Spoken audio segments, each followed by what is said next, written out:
কিনা দেখি ফেসবুকে মাত্র লিখে থাকেন যে আমাদের কাছ থেকে ভাড়া ৮০ টাকা আদায় করা হচ্ছে, ১০০ টাকা আদায় করা হচ্ছে। আমরা যাই, আমরা যখন ব্রাহ্মণপাড়া বাজার বা অন্য জায়গায় যাই, আমি যাই, আমার ইউনিভার্সিটি নির্দেশনায় যাই, যাত্রীদের কাছ থেকে আমরা জানতে চাই আসলে আপনাদের কাছ থেকে ভাড়া বেশি নিচ্ছে কিনা। যাত্রীরা যখন বলে যে না আমাদের কাছ থেকে ভাড়া বেশি নেওয়া হচ্ছে না, এই একটা বিষয়। আসলে যাত্রীদের না বলার একটাই কারণ হচ্ছে তারা আসলে চিনি, যেটা আমার মনে হয় তার বিকল্প কোনো অপশন নাই। যে হয়তো সে ডক্টরের কাছে যাবে, সে তার বাচ্চাকে নিয়ে পরীক্ষা দিতে যাচ্ছে বা সে তার কর্মক্ষেত্রে যাচ্ছে, তো বিকল্প কোনো অপশন না থাকার কারণে আসলে যাত্রীরা যে জিম্মি হয়ে যাচ্ছে, যার কারণে যাত্রীরা ভাড়া হয়ে যাচ্ছে।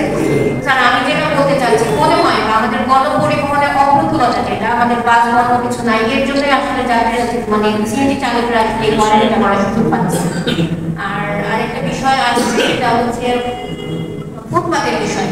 আমি এখানে আমি জানি না ব্যবসায়ীরা আছে কিনা, এখানে টিউলিপ মার্কেট আছে যেটা, এটা মার্কেট ছাড়া ফুটপাত অপসারণের বিষয়। আমি নিয়মিত এখানে যাই, মোবাইল ফোন করা হয়, দেখা যাচ্ছে আমি যাচ্ছি কিছুক্ষণ পরে এসে আবার ফুটপাতের আগের অবস্থাতেই চলে আসছি। ফলের দোকানগুলো যেটা খাদ্য গুদামের পানি, এগুলো অপসারণ করা হয়, তারা আবার আগের জায়গায় আসলে যদি কেউ সদিচ্ছার অভাব থাকে আসলে আইন আমরা প্রয়োগ করি, আমরা বলি, কিন্তু আমার মনে হয় আপনাদের আরেকটু সচেতন, যারা ব্যবসায়ীরা তারা আরেকটু সচেতন হয়, তাহলে আসলে ফুটপাতটা মুক্ত করা সম্ভব হবে। তো ধন্যবাদ সবাইকে, আসসালামু আলাইকুম।